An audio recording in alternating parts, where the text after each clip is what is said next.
What's up, you guys? Welcome back to another episode of College Kicks. Like always, I'm your host, Gio.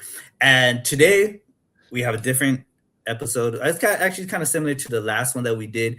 You're going to see the intro is a lot different from before. We're not going to talk about the standings. Again, that's going to be a different episode. The Big West is already done. But today we're just going to jump right into it. You're going to see from the title of today's episode who we have. And it is the Big West Tournament champions, UC Irvine. And we're going to be having special guests with Travis Babineau and Nolan DiCenzo. So, guys, without any further ado, we're going to get right into it right now. And here it is, Travis Babineau and Nolan DiCenzo. Hi, guys. Welcome. Thank you for being on the podcast. Yeah, thanks for having us. Yeah, thank you. Appreciate it. Oh, thank you. For the viewers, a few episodes ago, I believe was UC Santa Barbara. You saw me wear the Chelsea one. Guys, I'm wearing the Chelsea one again because Nolan's favorite team is Chelsea. And Travis here, he's an Arsenal fan. So, it's a little rival. But we came to agreement. We stand under hating Tottenham.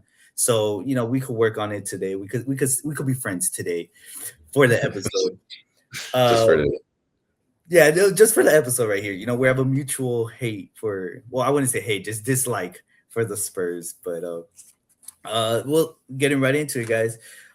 Welcome. Congratulations on being Big West champions. Actually, let me bring this up, guys. There we go. There it is. You guys. There we go. Big West Tournament champions. Guys, I you know what? I'm gonna start off with this on it. You guys, I'm gonna ask guys how you guys felt about that and the whole tournament and everything. But first, I'm gonna point out you guys are the 2025 Big West postseason or tournament champions. You guys went throughout the regular season undefeated with 4 wins, 0 losses, 5 ties in the Big West. This is all strictly in the Big West. You guys tied in points, but ended up in second due to what I believe is that UC Santa Barbara had more wins than you guys. So they ended up getting first, and you guys ended up getting second. But both of you guys went undefeated in the season. And this championship game that you guys both went to, so the number 1 and number 2 team went into, it was guaranteed that this season, within the last 5 years, since 2021, since 2020 didn't play, that an undefeated team was going to win the Big West Championship tournament, and one team was going to lose their first game in the conference. So that game essentially settled that. But guys, before I talk more about the team and everything there, just walk me through it. What was that like? The process from the last game of the season where you guys pretty much found out you guys were going to be in second, because I believe you guys ended up tying that game. No, that was the Fullerton game. That was my point. That game ended. You guys ended up in second, and seeing the path that you guys are going to have to take in the postseason to end up winning the championship. Yeah. At that time, I'll actually take it further. I mean, earlier than that, we started the season with 4 ties.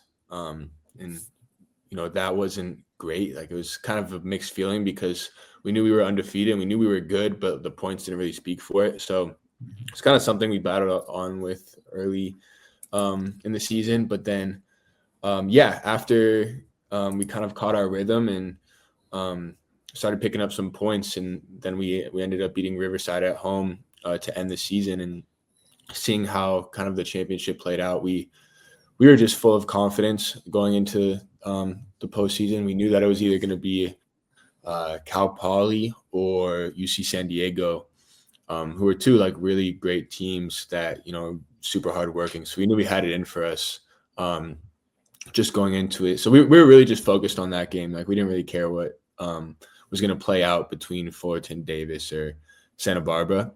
It would have been cool to have a final at home, but throughout my time at Irvine, I had never beat Santa Barbara away, so that was something we always wanted to do. So even knowing that we were going to play them away was super exciting for a lot of the guys.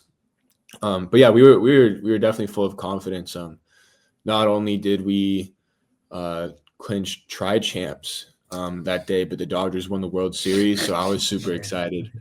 I'm Yeah. from Sherman Oaks, so that gave me even more confidence. This guy too. We had some Padres fans on the team that Oh, really need to speak Padre to. But fans. yeah, no, we were full of confidence ending the regular season. Yeah, I feel like adding to that, we went undefeated at home, and I think we had a lot of confidence at home. And against Cal Poly, we already knew that we were going to win. We were going to go to the final. But yeah,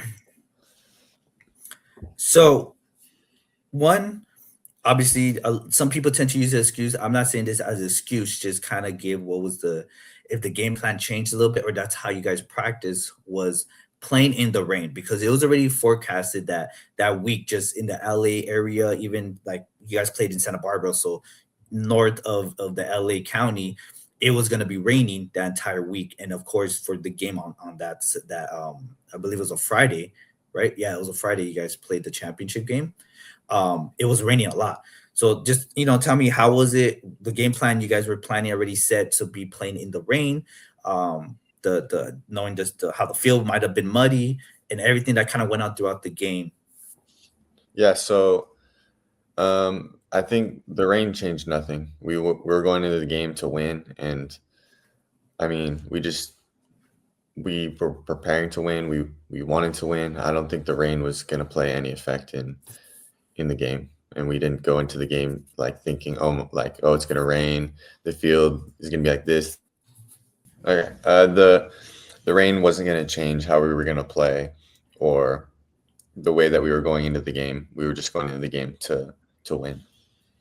Yeah, just what he said. We didn't speak about it at all. I think all we knew is that maybe some guys wanted to wear soft grounds, but other than that, I think the guys were honestly, if anything, excited about the rain.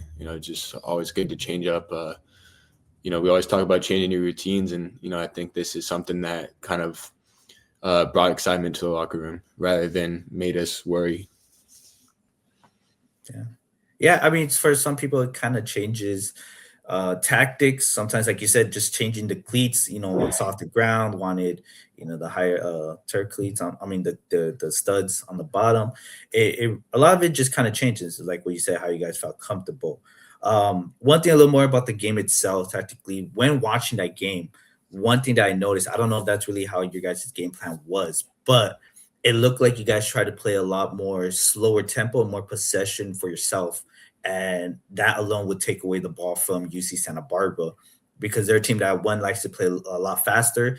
They like to kind of double at times, and at times they like to push if needed, and they like to have the high energy, high intensity. But it looked like you guys, from your midfielders to on top, you guys were kind of keeping your shape, being disciplined. And when you guys recovered the ball, it was like, okay, let us play at our tempo, let us control it. We play out, we'll play what we need to do. Like Travis, they were like against Denver, you were going up a lot more, but against UC Santa Barbara, you weren't going up as much as like I saw. You're a little more like holding up on the midfield, kind of drawing down, helping being the right back that you are. So like kind of is that really what was the game plan or what was that kind of like? Yeah, for me, I think UCSB plays a lot of like man oriented, so they like to follow. So I was trying to like draw out the winger that was covering me and try and create some more space for my winger to get the ball and just spread them out a lot more because I feel like they would have to cover a lot more ground when they're man oriented. Mm-hmm.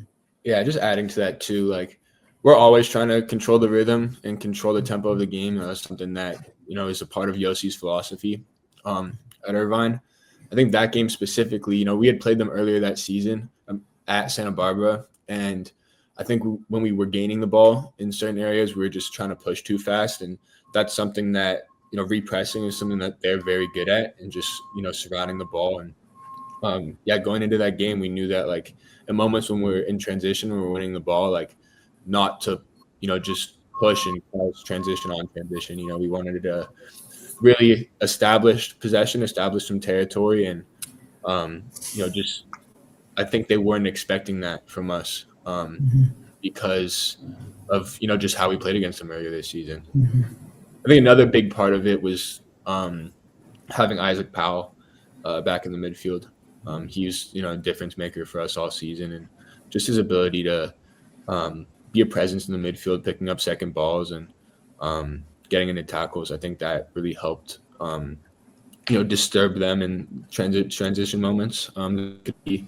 Yeah, no, definitely. And it's kind of like you guys seemed a lot more like full ready, fully complete. Like Travis was saying, like, you guys had already played them previously in the season, kind of already had shown yourselves in one way and seen how they played. And so this game was like how you guys were going to play on that.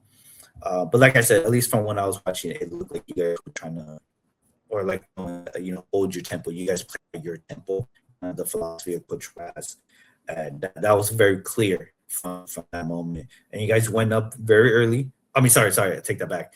You guys got your second goal very early in that second half, but the first goal was a little late. We're gonna look at that in a bit. But something I do want to point out, especially for you, Nolan, who's been there your entire career. In the last 5 years since 2020, you guys have been to 3 Big West championship games. And you guys have won 2.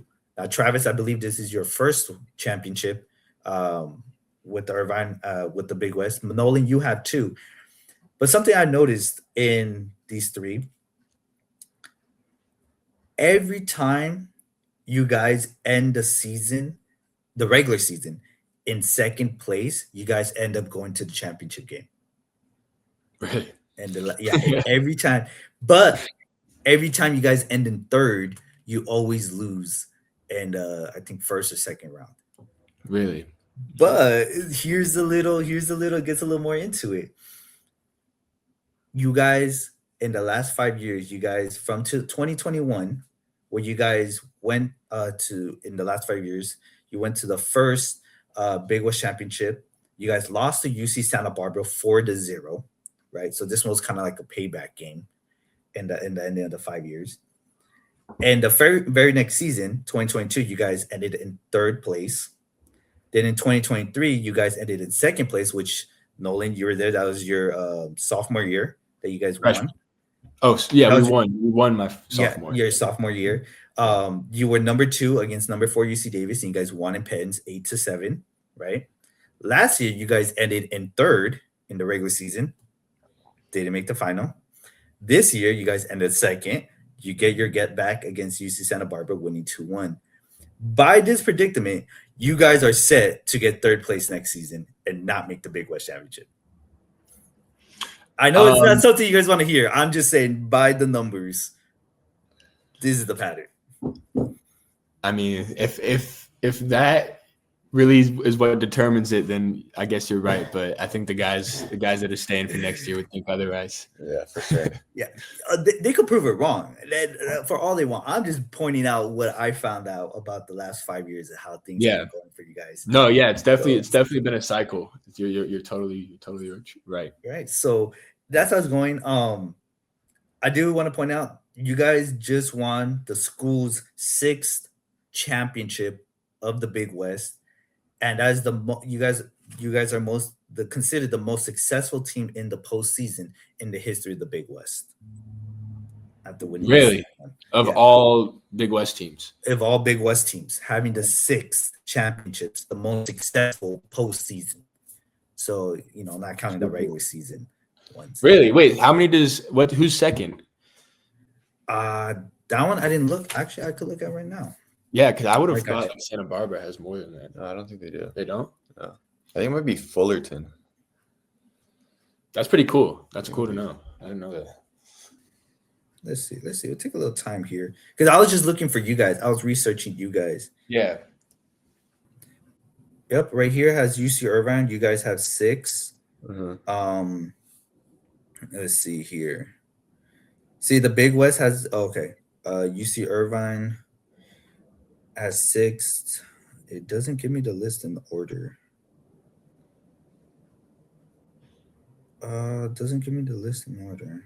If not, it's all right. But that's I'll find. Yeah. The second most. Fullerton has the second most successful with 3, followed by CSUN and UC Santa Barbara with 2 each. Really? That's crazy. That's For crazy. for postseason. Yeah. Yeah, that's pretty awesome. Yeah, No. it is. Yeah. So that's pretty crazy. But kind of want to actually before I do this, before I move on, because Travis, I had a question for you. There was something I do want to bring up. There was something I do want to. I don't know if you guys hear that. I don't know if you guys heard it, but we're bringing up your goal from the Big West Championship. Last time Babineau was in this spot, he missed the net by a good 5 feet, but going Wait, over a wall. Before we start this, hold on. I want to bring it back to where I had it. Look, Travis, we're gonna see your face right here. Just tell me what you're thinking. Kaminsky. Hold on, we see. But still to deal with for Owen Beninga. Right there. Travis, what was the thought right there? Well, I mean, I don't miss from close, so that's all I know. I was teaching him how to do those earlier that week. He was just imagining. You had to practice it with him, huh? You had to just see yourself in there. No, but I was looking at the keeper, and he wasn't like centered at all. So I was obviously going to go to the right side. But all I know is whenever I hit free kicks, I always like aim for the head in the wall, because I know that I can. If you aim for that, it'll dip, and I can get it over. And I was expecting that the keeper wasn't going to see it because it was so close.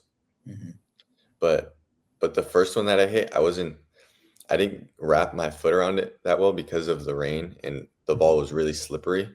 So that first one like set me up for this one, because I knew that it was slippery and that I need to hit it a little bit different. Yeah. And so sometimes you need a warm-up shot. That's all you need. It's just like a little nice to feel the ball, feel the grass. Kind of just to point out, like something that they show keepers. I don't know if it's a little different at the collegiate level, but from when I learned, if the ball's in the middle, as a goalie, you don't stand centered behind the wall. The wall's supposed to cover that. So you had to pick a side on that. But let's just watch the looking young. Babineau to the right, Trinan to the left of your picture. Kind of a similar situation, but this is so close. It's difficult from this short distance. You're talking about 18 and a half yards, maybe 19, trying to get it up and down over the wall and under the bar. Very, very difficult. Last time Babineau was in this spot, he missed the net by a good 5 feet, but going over a wall from a greater distance, about 25, 30 yards out. Now what happens? Deep breath here. Trinan or Babineau? Looks to be Babineau with the strike, and he scores! Clean slide. Travis Babineau, his second goal this season. UC Irvine with the. So, yeah, I mean, just again, walk us through the shot that you took now, and just the whole thing there. Yeah, so I've been working on free kicks for so long, like.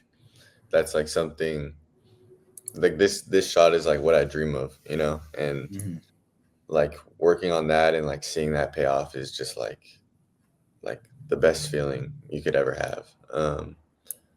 But yeah, like what I said before is like I had the warm-up shot. I knew like how to hit the ball better because of the rain and the conditions. Like the ground was a little bit softer, so all of that into effect, like I knew what I needed to do different, and I executed on that. And I think also something that meant like so much to me is like I grew up in Santa Barbara.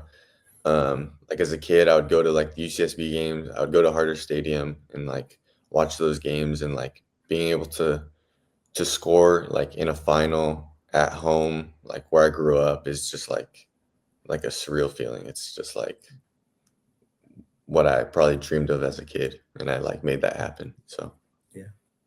And I was gonna ask you about that in a little bit, kind of your guys' individual career, but Travis, you weren't done in that game. You did another thing in that game here. Actually, yeah, I'll leave it here.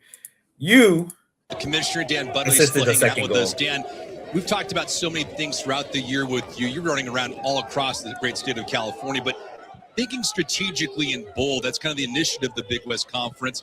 How have you held up so far here in 2025? Well, obviously, it's a continued time of change in college athletics, not only in the national level. I'll let you go ahead here, guys. Yeah, and you got your goal, you got the assist, you pretty much did what was needed to win that game, and you know that vision you saw Hooney making that run, or you saw like that little opening gap. What was that? Yeah, so I've hit like a bunch of balls to Hooney like in training and in some games, and like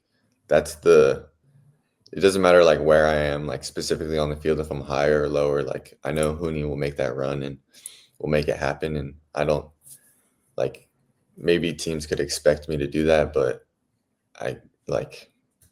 it's been working with me and him, and we've built like great chemistry, and we work so well together on the field. I guarantee they had that in their scout. That exact play. That play. It just works. It just works. Well, yeah, because it looked like I took it off the screen and everything, but it looked like it kind of like went under the defender's leg or like really close. So it looked like maybe they had that in the scout and they tried to read it and just couldn't stop. And Hooney took a nice touch and finished it off on their finish on the win. But yeah, I mean, it worked out. Even under the scout, it still ended up working out at the end of it. So sometimes there's just some things that always work. Well, I wouldn't say always, but works out when it needs in their moments. Nolan, I didn't forget about you. However, the Hulu ESPN Plus doesn't go as far back to your goal, your only goal this season against UCLA. So you have your goal. Nolan, that's actually, I was looking at your seasonal thing. This season, technically, when it comes to goals and assists, is your best season with one goal. And is it true that you only have one goal in college career? For everyone watching, he's a center back. So you have two goals. Okay, so on the thing, it said you only had one goal. I had one goal my freshman year against UC San Diego. Really? I didn't see that on the count, but maybe that was on me for missing it. But okay, so you have two goals in career. He's a center back. Travis is a right back, so there's not a lot of scoring in terms of the job description of the position. So it's something not to look too much of. But Travis, this season was also technically your best season with Irvine. I didn't really find anything when you were with Cal State San Bernardino, but with Irvine you had 2 goals and 5 assists this season. Again, I couldn't find the other goals, so this was the one that I was able to get on there. I just want to point out, give you guys a little love about, you have your goal, Nolan, you have yours, just couldn't show it on there. But I want to move on a little more towards your guys' career. Nolan, you're from Sherman Oaks. You're a little closer to that. Actually more in that area, I guess. I wouldn't say close to LA. You started this season. You started 20 of 21 games, which I mean, you're a starter. Well, why wouldn't you start for most of it? You were named, since we're also on the topic of the Big West Championship game, you were named the MVP of the Big West Championship game. How was that like, knowing that you won that over in your work, your hard work in defending everything, which sometimes doesn't get the recognition it deserves, was seen over like Travis having the goal and the assist in the game, or Hooney getting the game-winning goal essentially because Santa Barbara only got 1 goal, but that pretty much became the game-winning goal. How was that like that you got awarded the award? Yeah, honestly, it was a shocker. Like, I was really not expecting it at all. I was joking around with Travis that I robbed him because, I mean, there's a video of when they're announcing the MVP, and you can see like my mouth moving, and I'm talking to our mental health coach, and I'm literally saying Travis. I'm like saying it's going to be Travis, and when they called my name, I was super just unexpected and shocking, and but yeah, it made me, it obviously made me really happy. I've never been the type of guy to get awarded anything. Like, I think this is my first year where I've made like all conference, and my entire life, I've never really won anything individual. So that was just a cool moment to like go out in your college career, having an award like that. And but yeah, I don't really like look into it too much. I think it's something that it's cool to tell your grandkids, but definitely isn't. It's not bringing me higher above my head. I was super proud of the team, and at the end of the day, like I wasn't.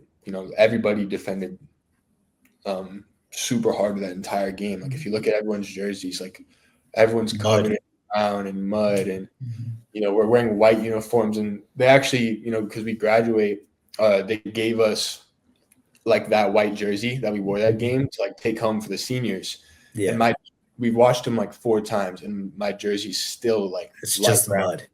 It's just, you can tell like it's not getting out of there. And honestly, I love it because like it really just brings back the memory of how hard we worked that game. So if I'm getting awarded for being a hard worker, then I'll take it. But like I said, this guy deserved it. Mooney deserved it. Brady, Isaac Powell, even our freshman star Gustavo. That kid is unreal. He deserved it. So it's nice. It's nice to be awarded. It's nice to be awarded, but I'm taking it for the team. Yeah, I mean, like you said, it's nice to be awarded your recognition. Like I said, sometimes defenders don't really get that. It's usually be the strikers or the midfielders or things like that. So I think it's a good, not just a good thing, but it is also a nice thing that a defender who really doesn't have the stats for goals and assists gets it because, like you said, the hard work that you had. You spent your 4 years at Irvine. Kind of what was that decision coming out of high school to be like, hey, I'm gonna be at Irvine and then not transferring out? Yeah, so it's actually was kind of a full circle moment for me because my dream school my entire life was Santa Barbara. And I did get an offer from Santa Barbara, and I thought I was going to accept it. Like that was one of my first offers, and I wasn't even really paying attention to anything else. But pretty much every day for a few months, literally every day for a month or two, I was getting a call from Yossi telling me to come on a tour at Irvine. Like, this is the place for me. And I didn't know much about UCI, so I wasn't paying too much attention to it. I was like, who's this crazy guy calling me all the time? But before I was going to accept Santa Barbara, I was like, all right, like, let's just see, let's just go, like, see what they have to offer. I doubt I'll, like it, but let's see. And when I went on that tour, Yossi really just, I don't know, he just spoke into me. I think we understood each other very well. And he was the only coach I ever talked to in my recruitment that was telling me like how bad I was and what I wasn't good at, which I kind of, at the time pissed me off. But, on my drive home when I was thinking about it, I really realized like, yeah, like this guy wants to develop me. And I think he's just not only a great coach, but a great human being and mentor to have in life. So that was what really changed my decision. It was a hard decision, but yeah, going to Irvine was great. And just like the 4 years here, like, yeah, we're not like a powerhouse school, like you would think that like, after winning a Big West my sophomore year and having a good season and being a starter my freshman year that like, that you would transfer and try and go to a bigger school. But I really just believed in the coach and believed in the culture that we had at Irvine. And you can ask anybody on the team, like, this is such a good group of guys. Everyone's just has each other's back. The coaching staff has your back. And, I just felt like I was developing as a human being more than a player. And I didn't want to miss out on that because I think like one of the things Yossi really speaks into us is what's really important in life is like who you are and not, the type of player you are. So that was, one of the main reasons I wanted to stay. And, I think just being able to take it back, to Santa Barbara and win there, against like the school that I thought was going to be my dream school. That was really cool for me because, it makes you think like, wow, like, yeah, you made the right decision going to Irvine. I have 2 tournament titles throughout my 4 years here and they haven't won once. So that was no disrespect to them, but that was just something that, you know, looking back on it, I was really proud of making the decision. Yeah. Well, you could kind of say you're a difference maker because they did win it against Irvine before you got to Irvine, right? They won it the year before, like I said, 2021. So that was before that. So who would have known? Yeah, who would have known the difference, and maybe you would have been part of that decision, that difference. Travis, kind of similar to you. I saw you went to Cal State San Bernardino, but I saw you're from Santa Barbara, the area. You mentioned that earlier. I would have thought, well, maybe you would have wanted to go home, but instead you also like kind of like Nolan, you made that decision to instead go to UC Irvine. What was that like? You know, and did they offer you out of high school, but you decided to go to San Bernardino, or like they didn't offer, and then like what was that whole process? Yeah, so growing up, I played with LA Galaxy Academy, and I also played with LAFC Academy. And you played with both, and you didn't stick to the first one. So yeah, I grew up playing with them, and like as like a academy player, you just like dream of just signing and playing pro. You don't like think about college pretty much at all. But yeah, after my U19 at LAFC, I didn't really have like a lot of offers because, you know, like you just have that dream of going pro and you don't really think about going to college. And thankfully, I knew like some people, and I went to San Bernardino, and I went there because of Josh Hill, the head coach. He's like a great guy. I love him so much, and he brought me there, and I played. Going in there, I knew that I wanted to transfer probably after 2 years. And so I did that. I played there, like made great connections with those people there and had a great time. And then from there, I transferred to UC Irvine, and I wanted to stay in California. But choosing there was like a great decision for me because I love the way that Yossi plays and his style of play. I think it really suited me, and it brought the best out of me because of his style, and I really enjoyed that. And I feel like I learned so much through his tactics and his concepts, and I think it brought the best out of me and maybe made me into the best player that I could be at UCI. Yeah, and you guys are talking a lot about Coach Yossi Raz. I did have a few questions, particularly about him that I was going to ask you guys in a little bit, but still sticking to you guys. You guys made the decision to stay on Irvine, and like I said, Travis, your best season this season with 2 goals, 5 assists. You had 1 goal against North Florida, 1 assist against Cornell, an assist against Cal State Bakersfield, 2 assists against UC Riverside, which was the last game of the regular season. And then you had your 1 goal and 1 assist in the Big West Championship game. But for you guys, after the championship game, you guys celebrated, of course, for however 24 hours, 48 hours, because then right after, you guys were finding out you guys were going to the NCAA tournament.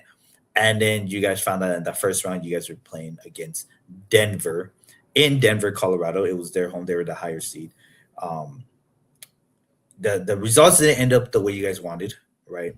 But kind of what was that from celebrating to, okay, let's get back into this mindset. Let's make a run in the NCAA, and then the end result and how you guys figured, okay, wow, like my college career is over now. I'm done. I walked out with my accolades, looking to whatever you guys are looking forward to, whether it's pursuing professionally or, going into the world of work. Yeah, I think it was different for everybody. Like some of the guys had been there when we won the first year, or my sophomore year. So a lot of guys, this was their first time winning. So I think for the guys that had played in the NCAA before, we had lost to LMU my sophomore year, and we really wanted to like come back and make a run in the tournament. And it's just a little bit different when you're a team like a small school like UC Irvine. Like, your only way to get into the tournament is winning the Big West. So like you don't really think about it a lot because you're so focused on winning the Big West that once you do, it's like, all right, now we're just like in the tournament. And I think it was hard because we really wanted to shift our focus from instead of just participating in the tournament, we wanted to like really try and make a run. So yeah, it was, we did speak a lot about that, and I think we have Big West heritage, and we wanted to create some sort of heritage in the tournament, but unfortunately, we just weren't able to do that, which was, we were all super disappointed in because we believed we were good enough to beat them. And I mean, I don't know if you watched the game, but they're a good team. But we definitely, that first half, like dominated the ball and had some good chances, didn't end up finding the net. And at the end of the day, they were better in the boxes than us. So they got the win. But yeah, we were definitely just trying to shift our focus after the Big West. But, that's the game of football. It just doesn't always go your way. So, yeah, we're disappointed though about the way that ended. Yeah, I mean, I watched part of the game. Yes, I was watching it. Like I said, that's where I noticed Travis. You were going up a lot more in that game. You were in the box at times during the attacks when the ball was on the left side. You were going up on the right. I wouldn't say you're completely a right wing back because you were also helping a lot more. It looked more like you're in that midfield area waiting for the ball to bounce out. But you did end up in the box a couple times. Nolan, I've seen in your playing style, you're kind of just more like a traditional center back where you kind of just play in that center back. You get the ball, you hold, you play out, you play safe, you make the right passes, and just to play clinically the way a center back should be playing. So that's kind of what I pointed out in your guys' games, the difference between the two and those. But Travis, you had a couple times where maybe a ball would have gone into you in the box and finished it. But defensively on their goals, yeah, their goals they just were able to finish them off in the box because essentially it wasn't like it was a shot from the 18 or further out or across in the header. No, it's just kind of like the ball landed or went with them in the box. I know that second goal, he kind of just a nice touch. The guy took the ball was touched to the guy. He got it, took a touch, and he just shot it, and it went high. On your keeper. So it is very tough, and that's why I want to know like how you guys the end result because my first questions, sorry, not my first questions, but the way I had these was what was your guys's goals at the start of just season, whether it was right before non-conference games or during conference games? What was your guys' goals during the season, whether it's personal or team goals? Obviously, it's kind of dumb to ask, but like individual. I mean, did you guys end up getting the result you guys wanted in your goals at the end of it? And yeah. Yeah, for me personally, I like have my own goals. So in my room, I have like a whiteboard, and I have like goals, assists. I had like free kick goals, and then I had like clean sheets. I had some things there, and after every game, I would look back at it and check off things that I completed that game, and then I'd also reflect after every game and had like a confidence journal that I would write. Some things that I felt like I did well, some things like I needed to improve on, and then like things that I felt like going into the next game I could improve on that. And I think that helped me a lot throughout the season personally. And then for the team, we have like different groups. We have like the attacking group, we have like the midfield group and the defending group. And I know for me and Nolan in the defensive group, we would have like the goal of no second half goals. And I think that really helped us and carried us throughout the season. Nolan, got anything to add to it? Yeah, I didn't have a whiteboard in my room with like a bunch of stuff and individual goals. I didn't really have a bunch of like individual goals for myself other than, just be able to make it through the season and, play good and, make, a difference defensively. But I was really just focused on like how the team could do and how the team could find success this year. And I think, we would always say like winning the Big West was the goal. One of the things that we do to like help that throughout the regular season is we split like the Big West season up into 3 little seasons. So like the Big West is 9 games, and we would split it up. Like the first season is the first 3 games. So that was UC San Diego, that was Bakersfield, and that was Cal Poly, I think. Maybe Cal Poly. And Yeah, the goal is, okay, like we have these 3 games. How many points are we going to take out of these 3 games? And, sometimes the answer was 7. I think that first season we were super disappointed because we wanted to get 7 points, 2 wins, and a tie out of that. But we ended up tying all those games. But just doing that helped us, get throughout the season. And having those mini goals really helped break up the season into like smaller pieces for us so that we could just focus on a smaller picture rather than just keeping your eyes on the Big West and getting distracted. So, I think we approached it pretty well. I so far, like, I haven't heard about like a team dividing the conference games into 3 seasons. That's different. That's pretty cool to know that like you guys see it, how many points you want to get per 3 games, and the mentality, the aspect of that. Um, well, since you guys are seniors, you guys are on your way out. Um, this season's done at the end of Denver. My question to you guys, if you guys are continuing, because a lot of players tend to be, what motivates you guys the most to continue pursuing the goal of playing professional, whether it's here at the MLS or it's in another country, if that is something you guys are looking to do? For me, I would say probably like my friends and family are what motivate me the most. I think like Yeah, as you get older, you kind of like shift away from like what your dream was as a little kid. Like I'm not gonna lie, like I think the older I get, the less my desire to play professionally is, and like I'm openly aware of that. But my loved ones all like really, really believe in me and just want me to keep pushing for that. And at the end of the day, I do love soccer, and I couldn't imagine myself not being on a team. So I think just getting motivation from them is really, what is pushing me right now.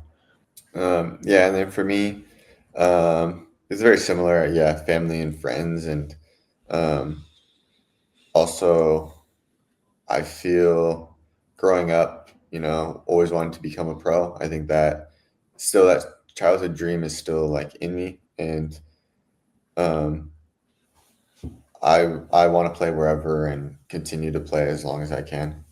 yeah. I mean, for like for you guys won in the college level, like we just talked about. Um, didn't make into the national championship game, right? Because of the NCAA, you guys lost. But you guys have those steps to continue, possibly, if you guys want to the next level, and will possibly with trials or the super draft that they have, and things like that that go on in clubs. You guys probably will be are talking to clubs if that's so like it's sometimes it's like you said, Nolan, like sometimes maybe that's not fully what you want to commit to anymore like you did before. And it really just changes because some people do change their mentality, and there's some people that are like, damn, like, oh, if only I played here, I could have made it, or if only I had this shot. And what and it's like what change, like life changes. And like I ask you this because you guys had another 4 years to play, so it's like, does it change your mentality of like, I these 4 years maybe want to continue pursuing it, or maybe it did it. And sometimes, some people just don't know that, and that it changes um, how they do it. So I only had a few more, and then after that, like I said, I leave it up to you guys to kind of add anything you guys would like to. But the last of it was kind of on Coach Ross. I have it here as Coach Ross. I know you guys call him different things. He won Coach of the Year this year. He was awarded that. This is his third Big West Coach of the Year. He had previously won it in 2018 and 2021, so he's no stranger to winning it here in the Big West.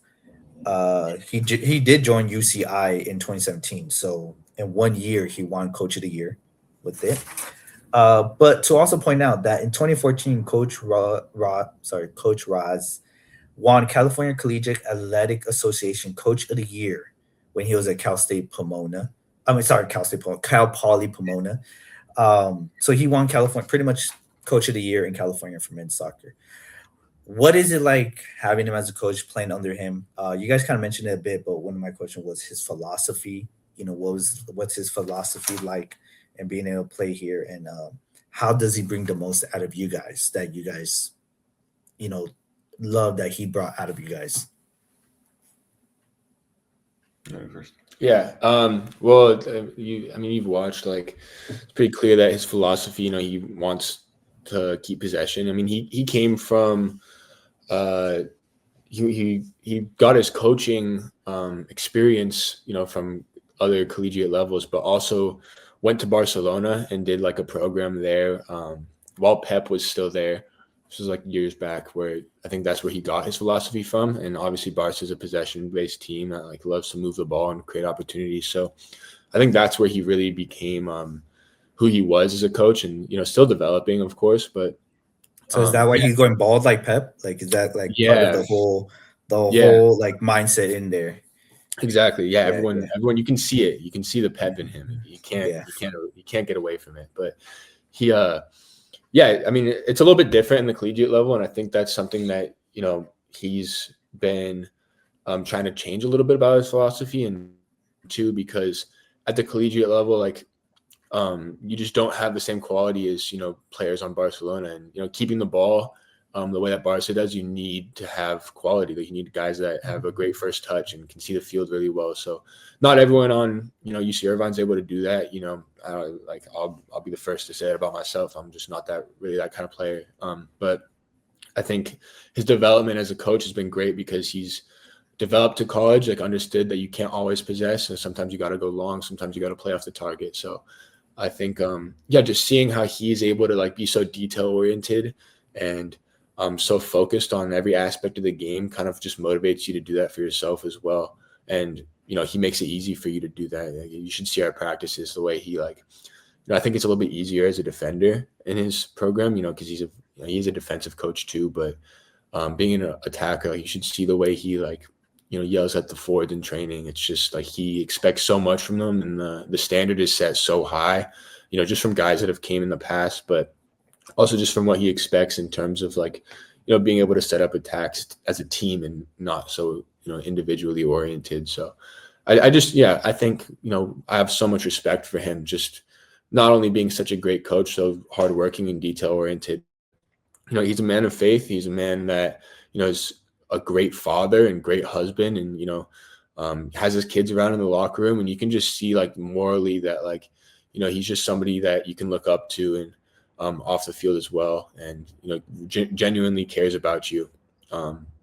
So yeah, he's just been a great mentor to me throughout these 4 years, and somebody that I'm gonna have in my life hopefully forever. So I have a lot of respect for him personally.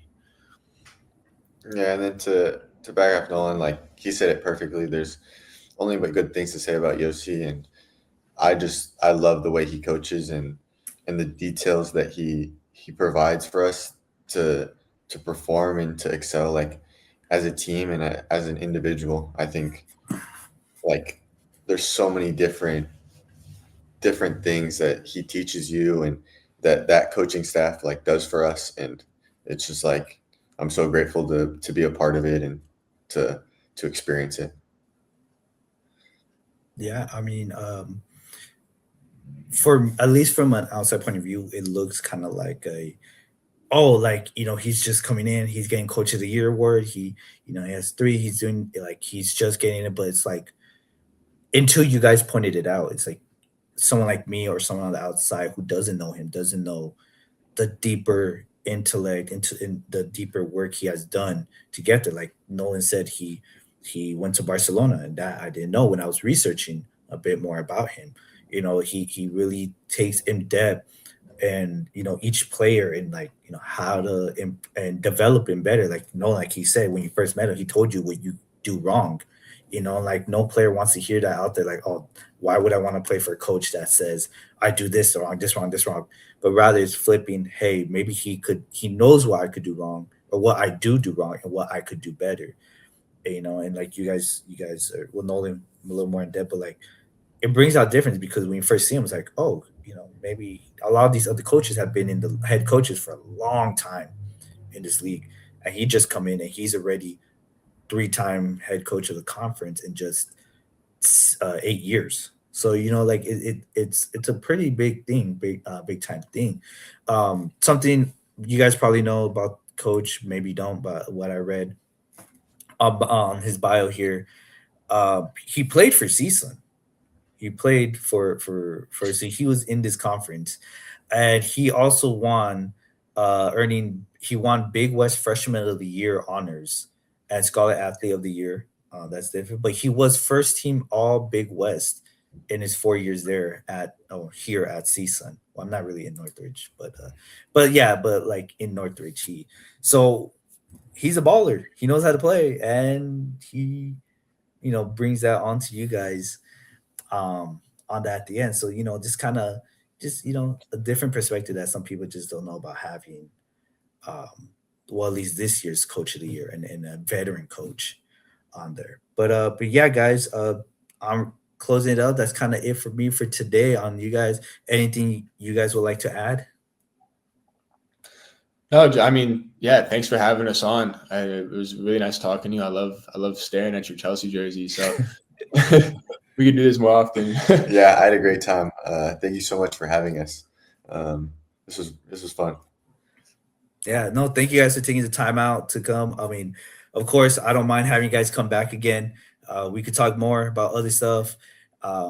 Maybe some other teammates would join you guys for the next time too. Maybe Coach Ross would join us this time and could get a little more into it. But I'm just glad you guys decided to come out. We had a great conversations. We had a great conversation before we even started recording and just talking about soccer and everything that's there. But yeah, no, thank you guys again. Travis, Nolan, thank you guys for joining us.